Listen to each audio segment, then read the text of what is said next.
الحمد للہ وکفا وسلام علی عبادہ الذین اصطفیٰ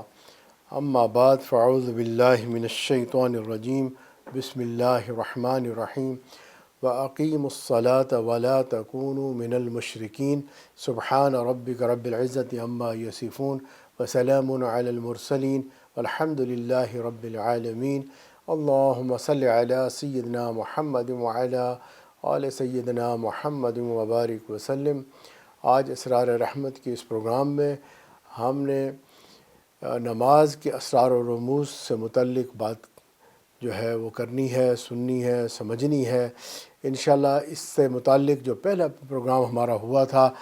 اس میں ہم نے طہارت سے متعلق بات کی تھی، کیونکہ نماز کے حاضری بہت بڑی حاضری ہے، یہ مومن کی معراج ہے، اور جو ہے اس کے لیے ضروری ہے کہ انسان کا بدن بھی پاک ہو، انسان کے کپڑے لباس جو ہے وہ پاک ہوں۔ جس جگہ پر یہ نماز ادا کی جائے وہ جگہ بھی پاک ہونی چاہیے، کیونکہ عبادت اللہ پاک کی ہے، اللہ پاکی کو پسند کرتے ہیں، لہٰذا بندے کو پاک اور صاف ہو کر اللہ کے سامنے کھڑا ہونا چاہیے۔ نماز کے لیے ضروری ہے کہ جیسے انسان ظاہری پاکی اختیار کرتا ہے اسی طرح باطنی پاکی کو بھی حاصل کیا جائے، اس کا دل دماغ، اس کے تمام اعضاء، ان کے اعمال سب جو ہے پاکی والے اعمال ہونے چاہیے۔ جب انسان اس طرح سے پاکی اختیار کر لیتا ہے، اللہ تعالیٰ ایسے بندوں کو پسند فرماتے ہیں جو پاک رہتے ہیں اور جو سچی توبہ کرتے ہیں، اللہ تعالیٰ سے معافیاں مانگتے ہیں۔ نماز جو ہے بڑی عبادت ہے اور اس سے محبت ہونی چاہیے اور اس کو بڑے اہتمام کے ساتھ کرنا چاہیے۔ اب اگلا جو بات آتی ہے نماز کے معاملے میں وہ یہ ہے کہ نماز میں جو ہے اس سے پہلے جو بھی فرض نماز ہے، اس باجماعت نماز ہے، اس کے لیے اذان دی جاتی ہے، اعلان کروایا جاتا ہے۔ شرع شریف میں نماز باجماعت کے لیے اذان دینا واجب ہے، اور صحابہ کرام نے اس اذان کے الفاظ خواب میں دیکھے۔ متعدد صحابہ نے یہ الفاظ اپنے خواب میں سنے اور آ کر نبی اکرم صلی اللہ علیہ وسلم کے سامنے عرض کیا، اللہ کے نبی صلی اللہ علیہ وسلم ہم نے اس طرح اذان سے متعلق یہ الفاظ سنے، کیونکہ اللہ کے نبی صلی اللہ علیہ وسلم صحابہ سے ان دنوں مشورہ فرما رہے تھے کہ نماز کے لیے کے اعلان کے لیے کیا کرنا چاہیے۔ تو جب اللہ کے نبی صلی اللہ علیہ وسلم کو صحابہ نے یہ بات بتائی اور آپ نے پھر ان سے کہا کہ نماز کی اذان جو ہے یہ حضرت بلال رضی اللہ تعالیٰ عنہ کو سکھا دی جائے۔ چنانچہ یہ الفاظ جو ہے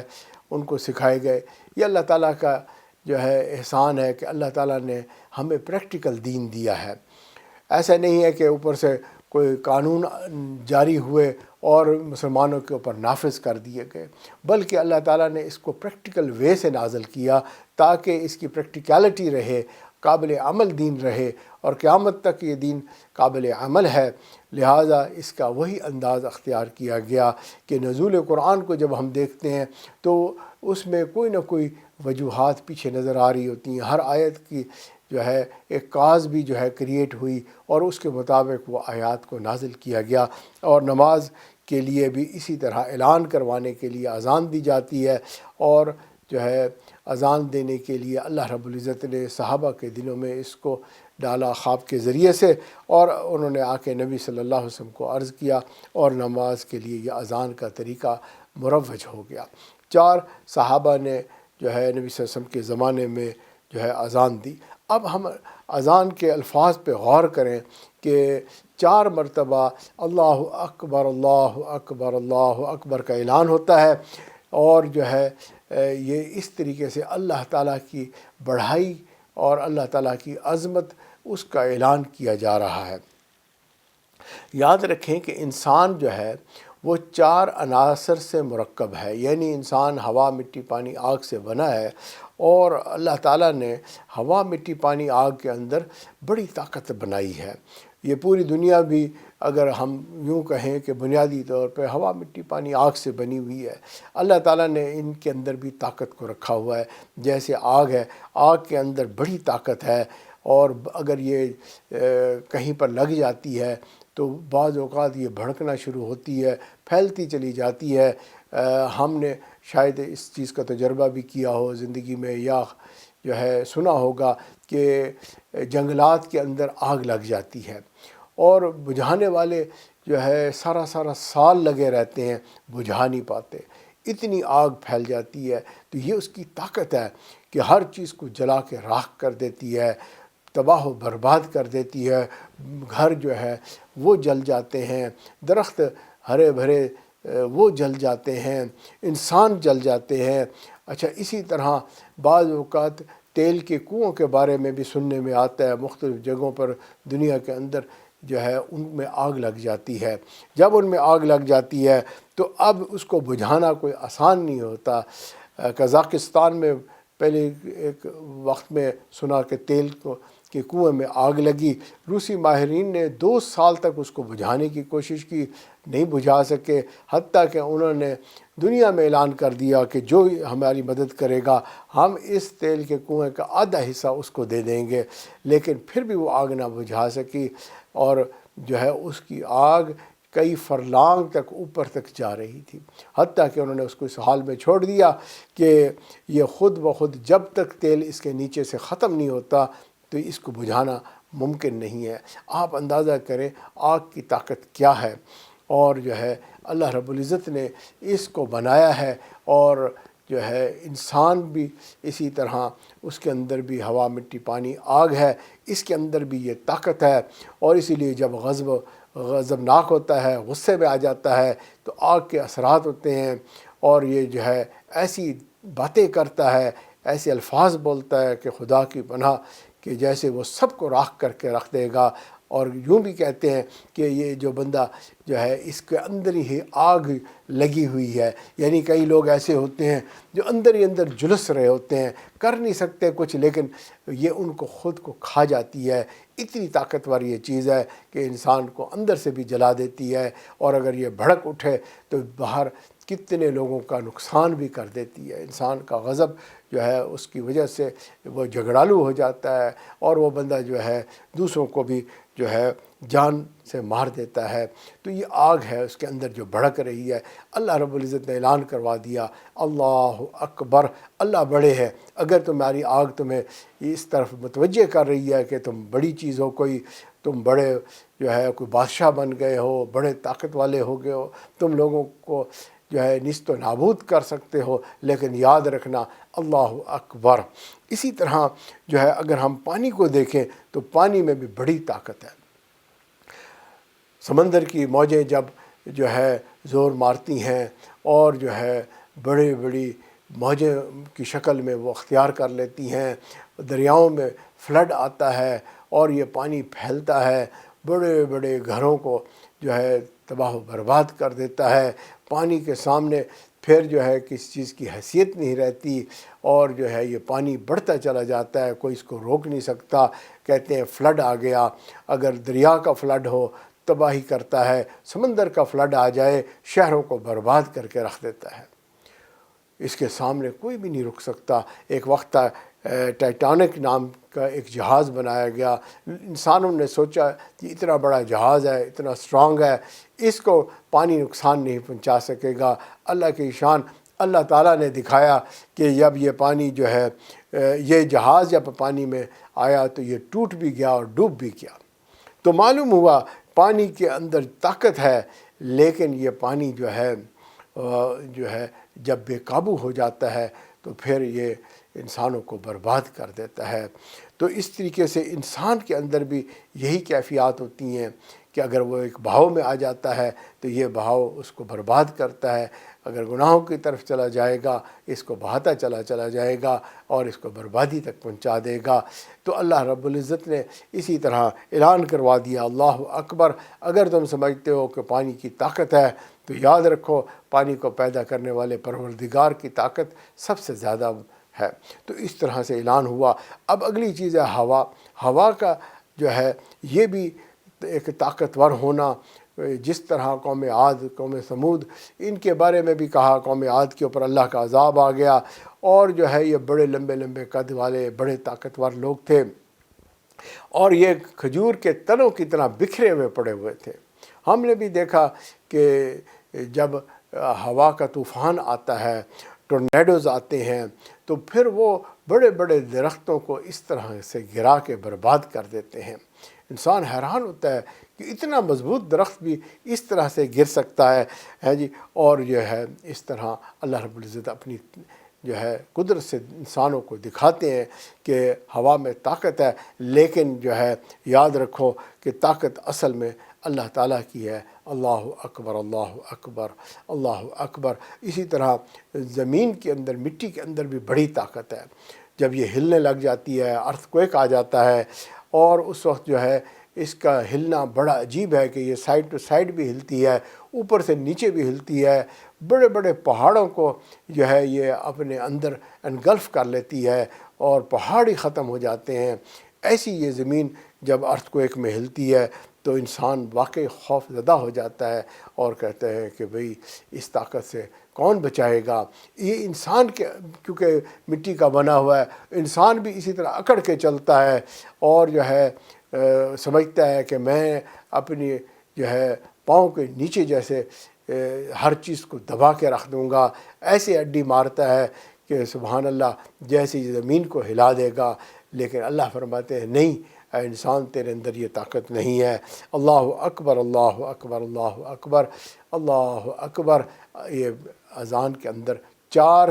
دفعہ یہ بات کہی گئی، ہوا، مٹی، پانی، آگ کی طاقتیں اگر تم سمجھتے ہو بڑی طاقتور ہیں، اور انسان تو بھی اگر ہوا، مٹی، پانی، آگ کا بنا ہے تو یاد رکھ اللہ بڑی طاقت والا ہے۔ اسی طرح انسان کی سمت بھی 4 ہوتی ہیں، اور یہ چاروں طرف اعلان کروایا جاتا ہے اللہ اکبر، اللہ اکبر، اللہ اکبر، اللہ اکبر۔ انسان کے دل میں یہ بات بیٹھ جائے۔ اور دوسری بات ہے کہ اذان کا یہ نظام جو اللہ رب العزت نے بنایا، یہ دین اسلام کی عظمتوں اور دین اسلام کا، اللہ کی طرف سے آنے والے دین کا ایک شعار ہے، اسلامی شعار ہے یہ، کہ آپ یہ دیکھیں کہ زمین جو ہے وہ اپنے محور پہ گھوم رہی ہوتی ہے، اور جب اذان پہلی دی جاتی ہے اور وہ جو ہے اگر مشرق کے ایک ملک سے شروع ہوتی ہے اور مغرب تک پہنچتی ہے تو یہ اللہ اکبر کی صدائیں، اذان کی صدائیں، یہ یوں سمجھیں مشرق سے مغرب کی طرف جاری ہوتی ہیں۔ اتنی دیر میں جو ہے فجر کے بعد ظہر کا وقت آ جاتا ہے، پھر اس کی صدائیں لگنی شروع ہوتی ہیں، پھر عصر اور مغرب اور عشاء کی جو ہے یہ صدا شروع ہو جاتی ہے ایک ویو کی طرح۔ اللہ اکبر، اللہ اکبر، اللہ اکبر، اللہ اکبر کی صدا پوری دنیا کے اندر اللہ لگوا رہے ہوتے ہیں، کبھی کسی خطہ زمین پر، کبھی کسی خطہ زمین پر، کبھی کوئی بندہ اذان دے رہا ہے، کبھی کوئی بندہ اذان دے رہا ہے، لیکن ساری دنیا میں یہ پیغام پہنچایا جا رہا ہے کہ اللہ بڑے ہیں، اللہ بڑے ہیں، اللہ بڑی عظمتوں والے ہیں۔ اس کے بعد جو ہے اگلی چیز آتی ہے کہ اللہ اکبر کہنے کے بعد حی علی الصلاح، حی علی الفلاح کی آواز لگائی جاتی ہے کہ بھئی نماز کی طرف آؤ۔ اور یہ نماز جو ہے یہ فلاح ہے۔ فلاح کہتے ہیں ایسی کامیابی کو کہ جس کے بعد کوئی ناکامی نہیں ہوتی۔ جو بندہ جو ہے اللہ اکبر کو سنتا ہے اور اس پر اللہ کی عظمت بیٹھ جاتی ہے اس کے دل میں اور کیفیت آ جاتی ہے، وہ کھنچا ہوا چلا آتا ہے نماز کی طرف۔ اور جو نماز پڑھتا ہے اس کے بارے میں قرآن مجید فرماتا ہے قد افلح المؤمنون الذین هم فی صلاتهم خاشعون،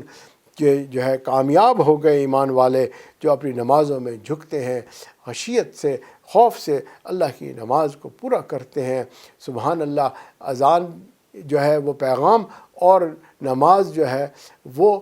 حاصل، اور اس کے اندر انسان کو جو ہے وہ مقام نصیب ہو جاتا ہے۔ جب یہ سب چیز ہو جاتی ہے پھر ایک دفعہ جو ہے کہلوا دیا جاتا ہے مؤذن سے کہ اللہ اکبر، اللہ اکبر، اللہ بڑے ہیں، تاکہ انسان اس کو یاد رکھے۔ اور آخر میں لا الہ الا اللہ، کہ عبادت صرف اللہ تعالیٰ کی ہے، باقی کوئی عبادت جو ہے آخرت میں جو ہے فائدہ مند نہیں ہوگی، کوئی دین فائدہ مند نہیں ہوگا۔ یہ ہے فلاح، یہ وہ کامیابی ہے کہ جس کے بعد جنت نصیب ہوتی ہے اور اس کے بعد کوئی ناکامی نہیں ہوتی، ہمیشہ کے لیے اللہ راضی ہو جاتا ہے۔ یہ نماز اللہ نے ہمیں عطا فرمائی، اور اس نماز کی برکتوں سے مومن کو جو ہے معراج نصیب ہوئی، کیونکہ نماز مومن کی معراج ہے۔ یہ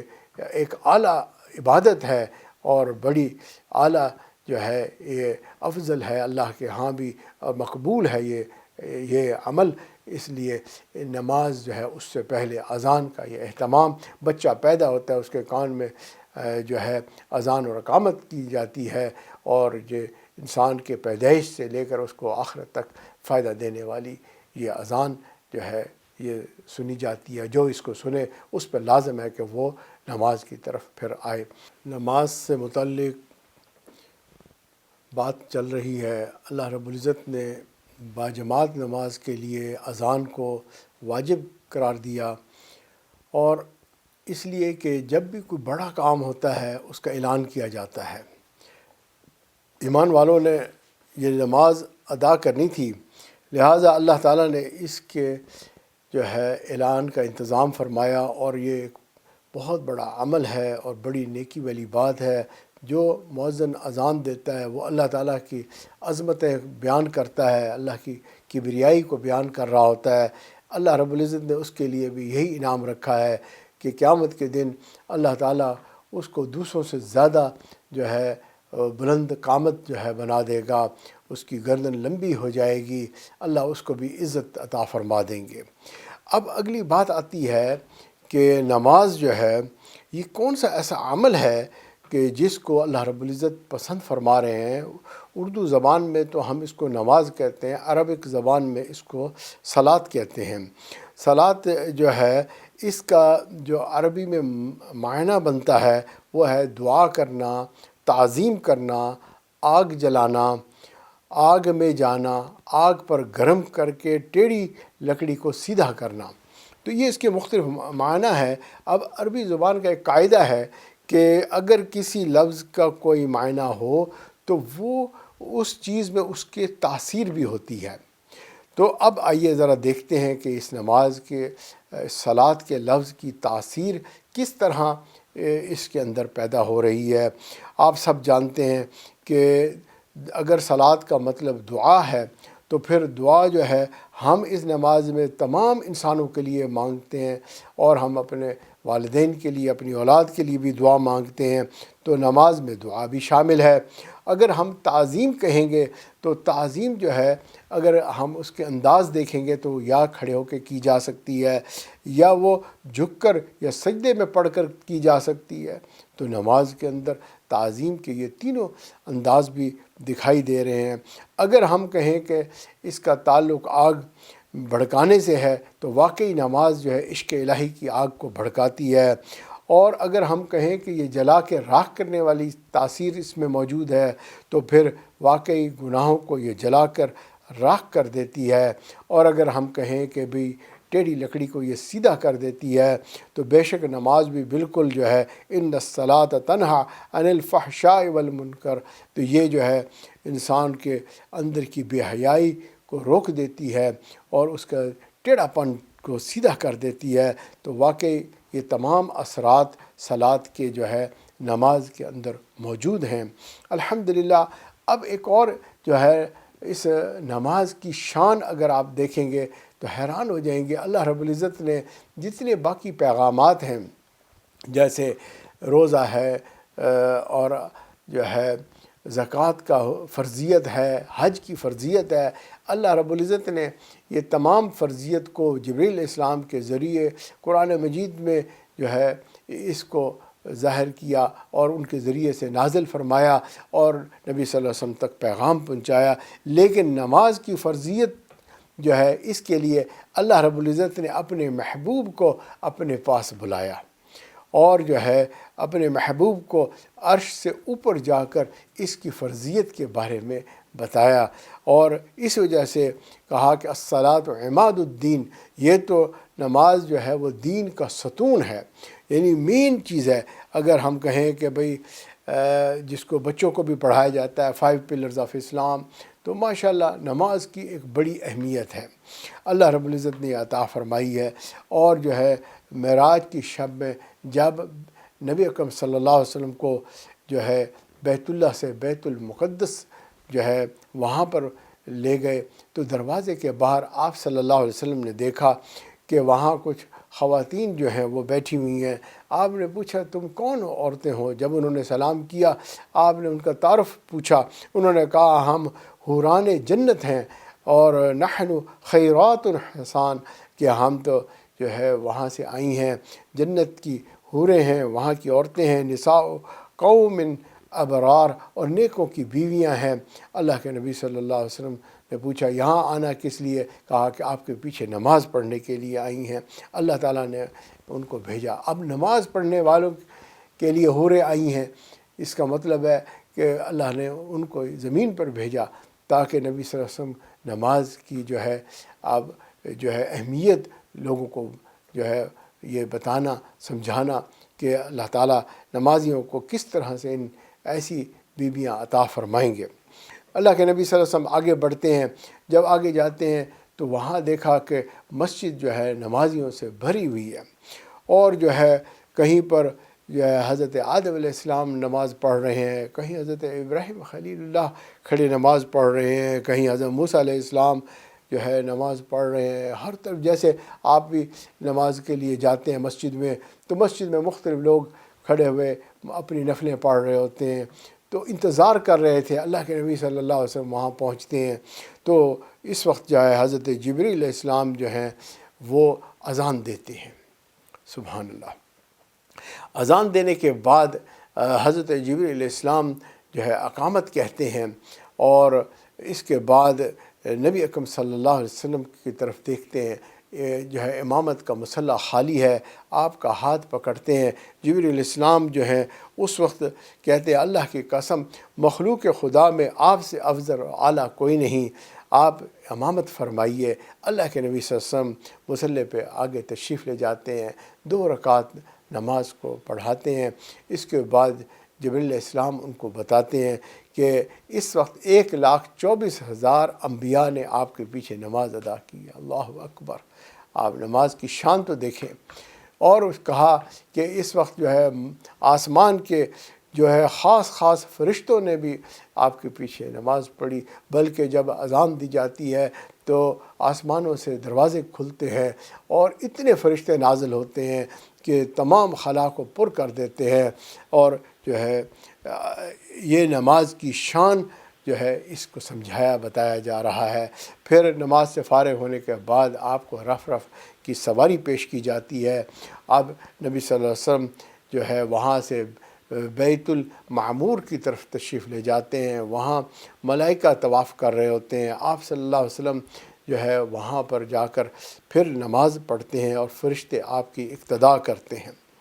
اس سے آگے یہ سفر چلتا ہے حتیٰ کہ سدرۃ المنتہا پر پہنچتا ہے، اور سدرۃ المنتہا پر حضرت جبریل علیہ السلام رک جاتے ہیں۔ اللہ کے نبی صلی اللہ علیہ وسلم پوچھتے ہیں جبریل آپ کیوں ٹھہر گئے؟ تو کہا کہ اگر میں 1 قدم بھی اور آگے بڑھاؤں گا تو میرے پر راکھ ہو جائیں گے،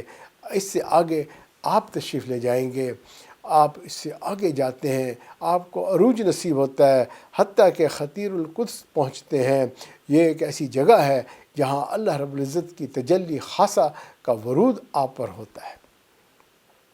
اللہ اکبر! آپ اندازہ کریں کہ کہاں تک اللہ کے نبی صلی اللہ علیہ وسلم تشریف لے جا رہے ہیں۔ جب ایسی کیفیت آتی ہے تو آپ صلی اللہ علیہ وسلم پڑھتے ہیں التحیات للہ والصلوات والطیبات، تمام قولی عبادتیں، تمام فعلی عبادتیں اور تمام مالی عبادتیں اللہ کے لیے ہیں۔ یعنی نبی اکرم صلی اللہ علیہ وسلم جو کچھ تھا سب اللہ کے سامنے پیش کر دیتے ہیں کہ اللہ سب کچھ تیرے لیے ہے۔ اللہ رب العزت کو جو ہے اپنے محبوب کی یہ باتیں پسند آتی ہیں، اور اللہ فرماتے ہیں السلام علیکہ ایھا النبی ورحمۃ اللہ وبرکاتہ۔ اے نبی آپ صلی اللہ علیہ وسلم پر سلامتی ہو، اللہ تعالیٰ کی رحمت ہو، برکتیں ہوں۔ سبحان اللہ! اللہ رب العزت نے بھی واپسی میں جو ہے خیر و برکت جو ہے نبی صلی اللہ علیہ وسلم پہ سلامتی نازل ہوئی۔ تو اب فوراً نبی صلی اللہ علیہ وسلم کو اس وقت اپنی امت یاد آتی ہے کہ میری امت جو ہے گناہ گار امت۔ تو اب آپ صلی اللہ علیہ وسلم فرماتے السلام علینا وعلی عباد اللہ الصالحین، سلامتی ہو ہم پر اور اللہ تعالیٰ کے نیک بندوں پر۔ اب دیکھیں یہ کلمات ایسے ہیں کہ جن کو جب فرشتوں نے سنا تو وہ پکار اٹھے، اشہد اللہ الہ الا اللہ واشہد ان محمد عبدہ ورسول، کہ واقعی جو اللہ رب العزت نے کائنات کو بنانے سے پہلے کہا تھا کہ میں اپنا خلیفہ بنانا چاہتا ہوں، تو واقعی آج انہوں نے یہ نظارہ کر لیا کہ اللہ تعالیٰ کے سوا کسی کی عبادت نہیں، اور محمد صلی اللہ علیہ وسلم اللہ کے بندے ہیں، رسول ہیں۔ انہوں نے گواہی دے دی، اور بات ان کو وہ آج سمجھ میں آ گئی کہ اللہ تعالیٰ جو ہے انسان کو یہ شرف کیوں بخشنا چاہتے ہیں کہ انسان کے اندر جو ہے انسانی شکل میں اللہ تعالیٰ نے احسان فرمایا، اپنے حبیب کو جو ہے نازل فرمایا۔ تو یہ انسان کے لیے بڑی شرف والی بات ہے۔ یہ ہم کلامی اللہ تعالیٰ کو اتنی پسند آئی کہ اللہ رب العزت نے جو ہے فرمایا کہ اس کو نماز میں داخل کر کے اپنے محبوب کو جو ہے جاتے ہوئے یہ تحفہ عطا فرما دیا، کہا کہ ہماری طرف سے 50 نمازوں کا یہ تحفہ آپ لے کے چلے جائیں۔ اب اللہ کے نبی صلی اللہ علیہ وسلم نے جو ہے کچھ بھی نہیں کہا کہ 50 نمازیں کیسے پڑھیں گے، کیونکہ آپ محو تجلیات الہی میں تھے۔ آپ کو اس وقت جو لطف آ رہا تھا اللہ کی ملاقات کا، تو اس وقت تو کیفیت ہی کچھ اور ہوتی ہے۔ یوسف علیہ السلام کو جب عورتوں نے دیکھا کہ ایسا حسن ہے تو وہ اپنی انگلیاں کاٹ بیٹھی۔ اللہ کے حبیب صلی اللہ علیہ وسلم کے دل میں کتنی اللہ کی محبت ہوگی، اس وقت کیسے یہ خیال آ سکتا ہے کہ یہ اتنی نمازیں کون پڑھے گا، کیسے پڑھے گا؟ اگر اس وقت کہا جائے کہ اس سے بڑھ کر بھی جو ہے نمازیں پڑھنی ہیں، 500 یا اس سے بھی بڑھ کر پڑھنی ہے، اللہ کے حبیب تو کہیں گے بے شک بے شک۔ لیکن ایسا ہوا کہ جب آپ وہاں سے تشریف لائے تو راستے میں حضرت موسیٰ علیہ السلام نے توجہ دلائی، کہا کہ میری امت تو 2 نمازیں نہیں پڑھ سکیں، اللہ کے حبیب آپ 50 نمازوں کا تحفہ لے کے جا رہے ہیں، اور اپنے بندوں کو جو ہے یہ فرضیت جو ہے بتائیں گے، کیسے وہ ادا کریں گے؟ ہے جی، تو ان کے لیے بڑی مشکل ہو جائے گی۔ تو اب جو ہے نبی اکرم صلی اللہ علیہ وسلم کو بھی خیال آیا، کیونکہ ہم تو دنیا میں رہتے ہیں، ہمارے اوپر تو مختلف حالات ہوں گے، کبھی خوشی کے، کبھی غم کے، ہے جی، کبھی جو ہے تھکاوٹ ہوگی، کبھی فریش ہوں گے۔ 50 نمازیں اگر پڑھنی پڑ جاتی واقعی بڑی مشکل ہو جاتی، تکلیف ہوتی۔ اللہ کتنے کریم ہے، اللہ رب العزت نے نبی اکرم صلی اللہ علیہ وسلم کے بار بار جانے پر ان نمازوں کو جو ہے کم کیا، اور بالآخر 5 نمازیں جو ہے نبی صلی اللہ علیہ وسلم لے کر اس دنیا میں تشریف لائے۔ آپ نے فرمایا مجھے حیا آتی ہے اللہ تعالیٰ سے اس سے کم کروانے میں۔ آج بندے اگر یہ 5 نمازیں ادا کریں گے، اللہ تعالیٰ ان کو 50 نمازوں کا اجر عطا فرما دیتے ہیں، اور اللہ تعالیٰ کی بات تبدیل نہیں ہوتی۔ اللہ تعالیٰ نے اگر کہہ دیا کہ ہم یہ اجر دیں گے تو واقعی اللہ تعالیٰ اجر دیں گے۔ اور یہاں سے یہ مسئلہ بھی سمجھ آ گیا، ایک نیکی کا کم از کم 10 گنا کر کے اللہ تعالیٰ عطا فرما دیں گے۔ تو معلوم ہوا کہ نماز اتنا خوبصورت چیز ہے کہ اللہ تعالیٰ نے اس کے لیے اپنے محبوب کو جو ہے اپنے پاس بلا کر اس کی فرضیت بتائی۔ اب یہ نماز جو ہے فرض ہو گئی ایمان والوں کے لیے۔ ایمان والے اللہ تعالیٰ سے اقرار کرتے ہیں جب لا الہ الا اللہ کہتے ہیں کہ اللہ تیرے سوا کوئی عبادت کے لائق نہیں، تو یقیناً ان کو پھر عبادت چاہیے، کوئی نہ کوئی طریقہ چاہیے بندگی کا کہ وہ یہ بات ثابت کر سکیں کہ ہم اللہ تعالیٰ کے عبادت گزار ہیں۔ تو اس کے لیے 5 وقت کی یہ نماز پڑھنا یہ ایک بہت ہی پیارا عمل ہے، اور اس کو ہمیں جو ہے اپنے اوپر فرض سمجھنا چاہیے۔ اب نماز کی فرضیت سے متعلق حضرت عثمان غنی رضی اللہ عنہ کی روایت ہے، جو شخص وقت کی پابندی کرتے ہوئے نماز کی حفاظت کرے گا، اللہ تعالیٰ اس کو 9 انعام عطا فرمائیں گے، اس کو اپنا محبوب بنا لیں گے۔ جیسے محبوب کو اپنے پاس بلا کر نماز کا تحفہ دیا، جو اس تحفے کو قبول کرے گا اللہ اس کو بھی اپنا محبوب بنائیں گے، اس کو تندرستی عطا فرمائیں گے، فرشتے اس کی حفاظت کریں گے۔ جبھی تو فرشتوں کا نزول ہوا، اللہ تعالیٰ فرشتے اب جو ہے اس بندے کی حفاظت پہ لگا دیں گے، اس کے چہرے پہ صلح کا نور آ جائے گا۔ نماز ایک نورانی چیز ہے، دل میں نرمی کو پیدا کرتی ہے، روز محشر پل صراط سے بجلی کی تیزی سے گزرنے کا ذریعہ بنتی ہے، جہنم سے نجات حاصل ہوتی ہے، اور جنت میں نیکوں کے ساتھ اس کو جنت عطا کر دی جاتی ہے۔ تو نماز جو ہے یہ ایک اتنا پیارا عمل، اتنی پیاری عبادت ہے کہ نماز کی جو ہے حفاظت کرنی چاہیے۔ نبی صلی اللہ علیہ وسلم نے فرمایا مجھے 3 چیزیں بڑی محبوب ہیں، ایک خوشبو، ایک نیک بیوی، اور تیسری میری آنکھوں کی ٹھنڈک نماز۔ کاش کہ یہ ہمارے لیے بھی ایسی ٹھنڈک بن جائے، یہ نماز جو ہے واقعی ہمیں بھی نماز کا انتظار ہو، اور اللہ کرے کہ نماز کی یہ فرضیت ہماری سمجھ میں آ جائے اور نماز کو ہم اپنے وقت پر اور اچھے انداز سے ادا کرنے والے بن جائیں۔ اذان سے متعلق بھی ہم نے اس کی اہمیت کو سنا، سمجھا کہ اللہ کی عظمتوں کی یہ صدا ہے جو لگائی جاتی ہے، چاروں طرف یہ آواز پھیلتی ہے، پوری دنیا میں جو ہے ایک ویو کی طرح اذان کی آواز جو ہے مشرق سے مغرب میں پھیل جاتی ہے، اور اس کا واپسی جواب جو ہے وہ انسان پر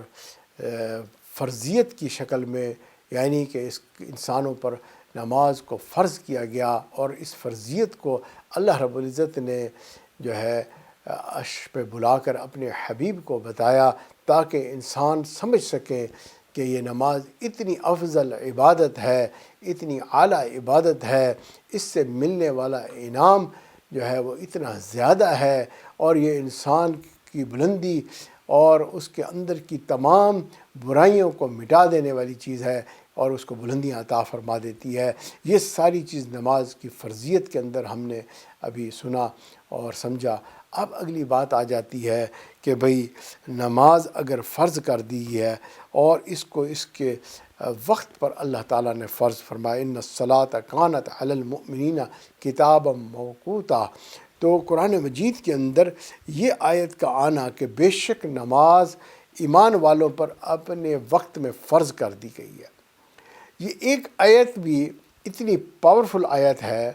ایک کمانڈ ہے، اللہ تعالیٰ کا حکم ہے، اور اگر ایمان والا اس کو سن لے تو اس کے بعد وہ نماز سے روگردانی نہیں کر سکتا۔ وہ ایسا نہیں ہو سکتا کہ غفلت کرے، نمازیں قضا ہوتی رہیں، بے پرواہی کرے، ایسا ممکن نہیں ہے، کیونکہ جو ہے اللہ رب العزت نے اتنی پاورفل اس آیت کے اندر اس کی فرضیت کو بتا دیا۔ لیکن ہم انسان ہیں، انسان کے اندر نسیان ہے، وہ بھول جاتا ہے، اس سے غفلت ہو جاتی ہے، وہ کسی کاموں میں لگ جاتا ہے، جیسے کہ ہم اپنی زندگی میں دیکھ رہے ہیں کہ انسان جو ہے دنیا میں آتا ہے اور دنیا کی رنگینیوں میں الجھ کے رہ جاتا ہے، اور اس وجہ سے اللہ رب العزت آپ اس کا کرم اور اس کی مہربانی، اس کا رحم کو اگر آپ دیکھیں تو اللہ تعالیٰ نے اپنے کلام مجید کے اندر کم و بیش 700 مرتبہ جو ہے اقیم الصلاۃ، نماز کو قائم کرو، نماز کو قائم کرو کیا صدا لگا دی، اعلان کروا دیا۔ نماز میں بار بار یہ بات جو ہے تکرار کے ساتھ اللہ نے بتا دی، کیونکہ انسان اتنی بڑی اہم چیز سے غفلت کر سکتا ہے۔ اور واقعی اگر ہم دیکھیں اس وقت مسلمان ایمان والے جو ہے، جو اللہ کے کلمہ پڑھنے والے ہیں، نماز سے کتنے غافل ہیں، اور جو نماز پڑھنے آ جاتے ہیں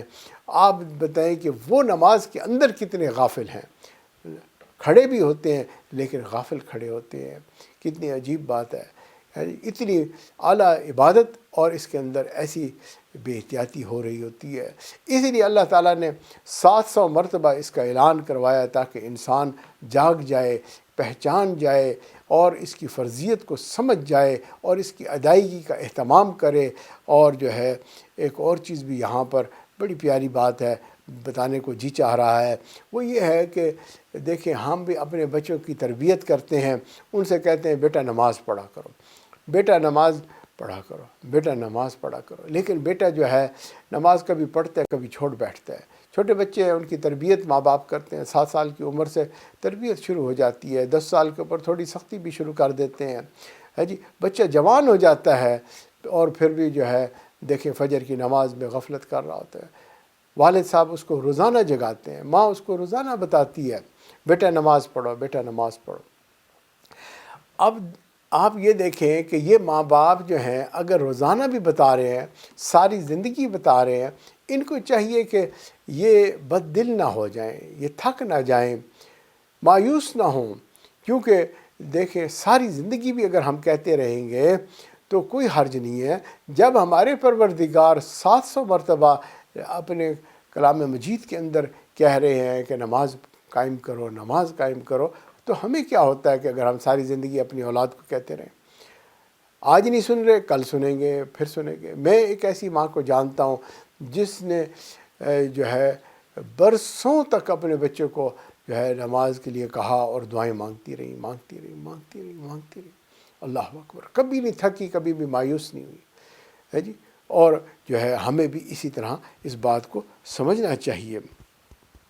اب ایک ہے کہ نماز کو ادا کرو،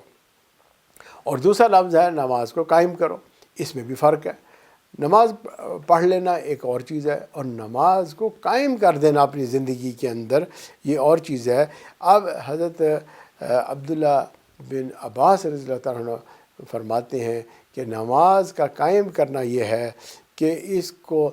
بہت اہتمام کے ساتھ اچھے طریقے سے ادا کیا جائے، باجماعت طریقے سے، مردوں کے لیے، عورتوں کے لیے ان کے گھروں میں۔ اس کے لیے پہلے جو ہے طہارت کا حاصل کرنا، اس کے لیے اذان کا دینا، اس کے لیے مساجد کا بنانا، اس کے لیے جو ہے امام کا اہتمام ہونا، اور باجماعت نماز میں پوری توجہ کے ساتھ، خشوع اور خضوع کے ساتھ، اور توجہ اللہ کے ساتھ پڑھنا، یہ سب نماز کا قائم کرنا کہلاتا ہے۔ ایک ہے کہ آپ نے نماز پڑھ لی، کہتے ہیں جی نماز پڑھ لی ہے جی میں نے، بھئی آپ کو پتہ ہے کیا پڑھا تھا اس نماز میں؟ تو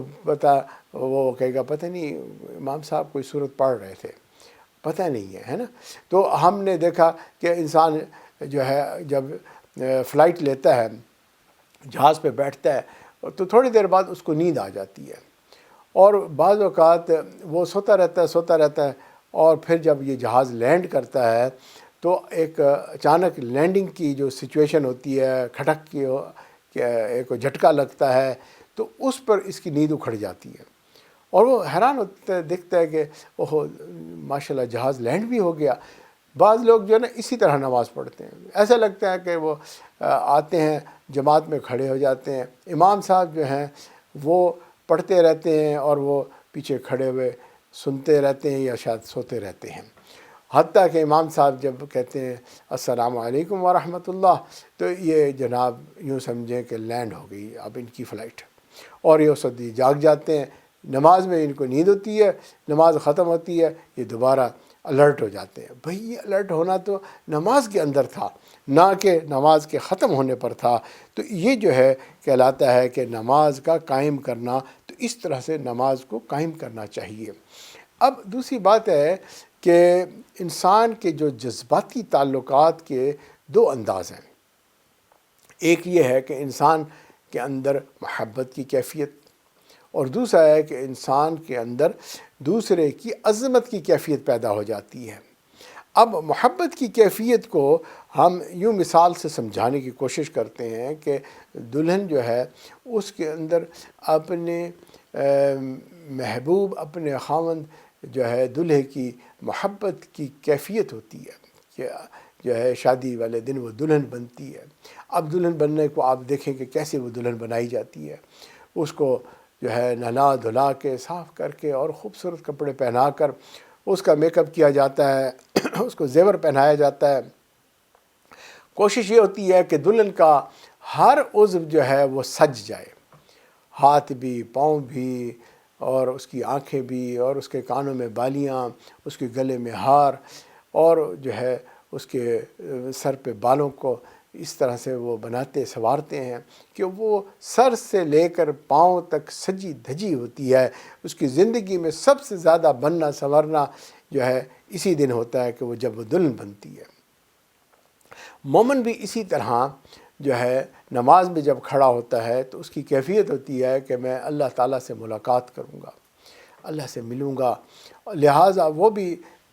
جو ہے پاک اور صاف ہوتا ہے۔ اور کیونکہ اللہ تعالیٰ کو تو ظاہری سجاوٹ سے کوئی دلچسپی نہیں، اللہ تو انسان کے ظاہر کو نہیں دیکھتا، وہ تو اس کے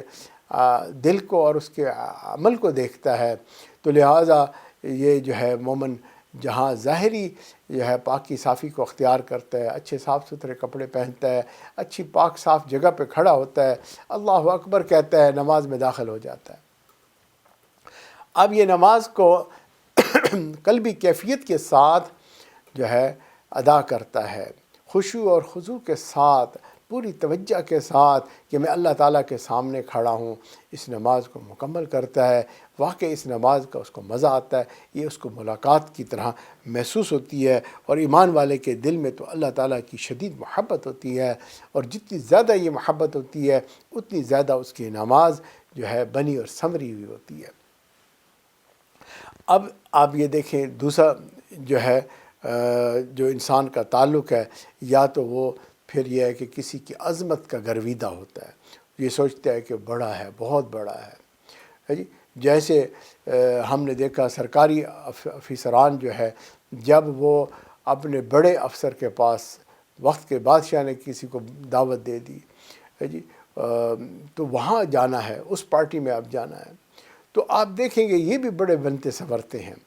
کتابوں میں بھی لکھا ہے کہ وقت کے بادشاہ جب وزراء کو بلایا کرتے تھے تو وہ بڑی بڑی جو ہے نا اعلیٰ قسم کے کپڑے سلواتے تھے، پہنتے تھے، جیسے تمام ملک کے گورنرز کو بلایا جا رہا ہوتا ہے۔ تو اب جب یہ اس محفل میں جاتے ہیں تو ہر بندہ بڑا سنور کے آتا ہے، بڑے اچھے جو ہے طریقے سے پہن کے کپڑوں کو اور صاف ستھرا ہو کر، اور جب بادشاہ کے سامنے پہنچتا ہے اس کی ساری توجہ بادشاہ کی طرف ہوتی ہے، یہ ادھر ادھر نہیں دیکھتا۔ بادشاہ اس وقت جو عنایات کر رہا ہوتا ہے یا جو پیغامات اس وقت دے رہا ہوتا ہے، احکامات کو جاری کر رہا ہوتا ہے، یہ بندہ اس وقت پوری توجہ کے ساتھ اس کو سنتا ہے، سمجھتا ہے، اور عمل کی نیت سے جو ہے وہاں پر موجود رہتا ہے کہ میں نے بادشاہ کے ہر حکم کو جو ہے عمل کی شکل میں لے کر آنا ہے۔ اسی طرح مومن بھی جو ہے یہ سوچتا ہے کہ اللہ تو سب سے بڑے ہے۔ اذان میں بھی اللہ اکبر کہہ کے اعلان ہو چکا ہے، اور اب یہ جو ہے نماز میں داخل ہو جاتا ہے، نماز کو اس طرح سے حضوری کے ساتھ ادا کرتا ہے، اور جو ہے اللہ کے جو پیغامات قرآن مجید کی شکل میں پڑھے جا رہے ہوتے ہیں ان کو توجہ کے ساتھ یہ سن رہا ہوتا ہے۔ اسی لیے کہا کہ جو ہے نماز مومن کے لیے معراج ہے، یہ اس کا ہائٹ ہے، اس کی بندگی کی اعلیٰ ترین ایک درجہ ہے جس پر وہ فائز ہو جاتا ہے، اور جو ہے اس طرح سے نماز کو وہ ادا کرتا ہے۔ اللہ کے نبی صلی اللہ علیہ وسلم فرمایا کرتے تھے، نماز میری آنکھوں کی ٹھنڈک ہے۔ سبحان اللہ۔ نماز کا وقت جب آتا تھا آپ کی کیفیت بدل جاتی تھی، آپ نماز ادا کرتے تھے، اور آپ اتنی لمبی نمازیں ادا کرتے تھے، ایسی نمازیں پڑھتے تھے کہ اللہ رب العزت خود جو ہے آپ کو فرمایا، یا ایھا المزمل قم اللیل الا قلیلا، اے کپڑا اوڑھنے والے کھڑا رہ رات کو مگر تھوڑی دیر۔ یعنی اتنی عبادت کرتے تھے کہ اللہ رب العزت کو یہ بات کہنی پڑی کہ ذرا سا کم کر لیں تاکہ آپ تھک نہ جائیں، کیونکہ اللہ کے محبوب ہیں۔ تو یہاں پر ہمیں اب ایک بات سمجھ میں آ گئی کہ نماز کی فرضیت اور پھر اس کی ادائیگی، یہ ایک مومن کی طرف سے واپسی رسپانس ہے، اور اللہ کے نبی صلی اللہ علیہ وسلم نے اس کو کمال درجے پر ادا کر کے دکھا دیا۔ اس لیے اس کی اہمیت کے بارے میں چند احادیث پیش کی جاتی ہیں۔ اس میں سب سے پہلی بات ہے نبی صلی اللہ علیہ وسلم کا ارشاد مبارک ہے، جب بچہ 7 سال کی عمر میں ہو اس کو نماز کی جو ہے تعلیم دی جائے کیونکہ یہ تعلیم کا وقت ہے۔ تو نماز بھی علم کے ساتھ سمجھ کے پڑھنا، اور اس کے لیے یہ ضروری ہے۔ اور جب 10 سال کا ہو جائے اگر اس کی عادت نہیں بنی تو اس کی عادت بنانے کے لیے اس کو تاکید کی جائے، سختی کی جائے۔ اور اس کے بعد دوسری ایک حدیث مبارک ہے کہ نبی صلی اللہ علیہ وسلم نے ارشاد فرمایا کہ تمہاری امت پر 5 نمازیں فرض کی گئیں، اور جو بندہ ان نمازوں کو اپنے اوقات پر صحیح طریقے سے ادا کرتا ہے، اللہ تعالیٰ نے اپنے ذمے لے لیا اس بندے کو جنت میں داخل کرنا۔ آپ اندازہ کریں اللہ تعالیٰ کے اوپر تو کوئی چیز بھی ذمے نہیں ہے، اللہ تو چاہے سب کو جہنم میں ڈال دیں، مگر یہ اللہ تعالیٰ کا انعام ہے کہ اللہ تعالیٰ اس بندے کو جنت میں ڈالنے کی ذمہ واری اپنی طرف جو ہے بیان فرما دیتے ہیں۔ حضرت عبداللہ بن عمر رضی اللہ تعالیٰ عنہ فرماتے ہیں کہ اپنے وقت پر نماز پڑھنا سب سے بہترین عمل ہے۔ اسی طرح فرمایا گیا کہ بھئی بہترین عمل نبی صلی اللہ علیہ وسلم نے فرمایا وہ نماز ہے، اور جو ہے نماز اپنے وقت کا جو اہتمام جو اس کا کرتا ہے، جو بندہ نماز کے اہتمام کے لیے وقت کا بار بار خیال رکھتا ہے، اللہ تعالیٰ اس کی زندگی میں برکت کو عطا فرما دیتے ہیں۔ اچھا، اب نبی اکرم صلی اللہ علیہ وسلم کو جب بھی کوئی پریشانی آتی تھی تو آپ فوراً نماز کی طرف رجوع کرتے تھے، آپ اپنے گھر والوں کو بھی نماز کی طرف رجوع کرواتے تھے۔ تو اللہ تعالیٰ چاہتے ہیں کہ جب بھی کوئی پریشانی آئے تو صبر سے کام لو اور نماز کو پڑھو۔ تو انسان اگر اسی نماز کو بھی چھوڑ دے گا اور بے صبرہ ہو جائے گا، دنیا کے پیچھے بھاگ پڑے گا، نہ دنیا اس کو ملے گی نہ آخرت اس کو ملے گی۔ آج اگر ہم دیکھیں پورے عالم اسلام میں تو بڑے افسوس کے ساتھ یہ بات کہنی پڑتی ہے کہ واقعی نماز کا وہ اہتمام جو ہونا چاہیے وہ اب اس امت میں آج کل نہیں ہے، اور اسی وجہ سے ہم پریشان ہیں، در در کے دھکے کھاتے ہیں، ٹھوکریں کھاتے ہیں۔ کاش کہ ہم واپس رجوع کر لیں، اپنی عبادات کو ٹھیک کر لیں، اللہ ہماری دنیا کو جو ہے آباد کر دیں گے، ہمیں دنیا کی برکتیں بھی ملیں گی، آخرت کی خیریں بھی ملیں گی۔ وآخر دعوانا ان الحمد للہ رب العالمین۔